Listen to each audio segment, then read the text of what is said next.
একদিন মাটির ভেতরে হবে ঘর রে মন আমার, কেন বাঁধো দালান ঘর? ঠিক কিনা বলেন যুবক ভাই? সাজ সজ্জা, সুন্দরী নারী, চামড়া সাদা, সবকিছু নিমিষে মৃত্যুর পরে একদিনেই গলে পচে নষ্ট হয়ে যাবে। ঠিক কিনা বলেন? রূপেরই গৌরবে সাজিয়াছ সাজ, সোনা দানা কত কি আর রাজকী পোশাক। যেদিন প্রাণ চলে যাবে সবই পড়ে রবে, যেদিন প্রাণ চলে যাবে সবই পড়ে রবে। গায়ে দেবে মার কিনো থন রে মন আমার। পড়েন সবাই, কেন বাঁধো দালান ঘর? ঠিক কিনা বলেন? এই যে রূপের বড়াই, মেয়েরা তো রূপের বড়াই থাকলে অহংকারে আর বাঁচে না এরা। কিছু মেয়েদের রূপ নিয়ে একটু বেশি অহংকার করে বিধায় কপালে ভালো কোনো যুবক জোটে না, সব টাকলার সঙ্গে এদের বিয়ে হয়। এই যে রূপের বড়াই, দেহের বড়াই, চামড়ার বড়াই, সাজসজ্জার বড়াই, এই সব কিছু নিমিষে মৃত্যুর মাধ্যমে কেড়ে নিবে একজন। আওয়াজ দিয়ে বলেন তো সবাই, তিনি কে? অতিরিক্ত চাহিদা তোমাকে পাগল করে দিয়েছে। এখানে যে আছে আল্লাহ, এখানে আলেমরা আছেন, আপনারা সবাই জানেন যে আল্লাহ হচ্ছে in Arabic it is past tense verb, অতীত ক্রিয়া বোঝায়। আল্লাহ বলছেন তোমরা পথভ্রষ্ট হয়ে গেছো তা নয়। তর্জমা বুঝতে হবে ভাই আমার।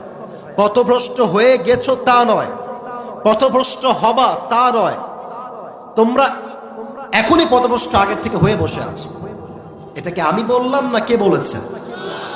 কথা কোন, কে বলেছে? এখানে লাহুন একটা শব্দ আছে। এই শব্দের ব্যাখ্যা আমি তাফসিরে পেয়েছি মোট দুইটা। এক, লাহুন মিন্স এন্টারটেইনমেন্ট, চিত্ত বিনোদন। যেমন কোরআনে আল্লাহ বলেছেন, ই'লামু আন্নামাল হায়াতুদ দুনিয়া লাইবু ওয়া লাহু। You have to know the worldly life is nothing more than play and entertainment. এই দুনিয়ার পুরো জীবনটা খেল তামাশা, চিত্ত বিনোদন ছাড়া আর কিছুই হতে পারে না। ঠিক কিনা বলে? আর একটা অর্থ আপনারা ভালো করে বুঝবেন। অনেক মেয়ে দেখবেন মাহফিলে আসে ওয়াজ শুনবে। আমি নিজে আমার ফেসবুকে মেসেজ দেখেছি, মহিলারাই মেসেজ দিয়েছে যে হুজুর আপনি ওয়াজ করেন মাহফিলের স্টেজে, আর মাইয়ারা ফেসবুকে এখানে বসে বসে চালায়।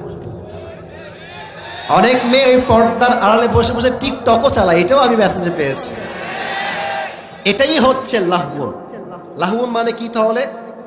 লাহউন means which keeps you busy and takes you away from something that you are actually supposed to be doing.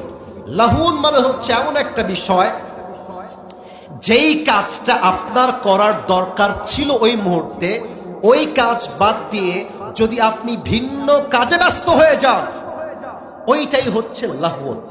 আচ্ছা, ফজরের সময় ঘুমটা বেশি ইম্পর্টেন্ট নাকি নামাজ বেশি ইম্পর্টেন্ট? আর একবার, শীতকাল তো সামনে, চলেই তো শীতকাল আসছে। বলেন তো ভোর রাতে কম্বল মুড়ি দিয়ে থাকা, ঘুমানো কি বেশি জরুরি না উঠে গিয়ে নামাজ পড়া বেশি জরুরি? নামাজ বেশি জরুরি। তা আপনি যে ঘুমায় থাকলেন, এটাই হচ্ছে লাহউন। এই ঘুম আপনাকে আল্লাহর ইবাদত থেকে গাফেল করে দিয়েছে। ঠিক কিনা বলেন? এটা হচ্ছে লাহউন।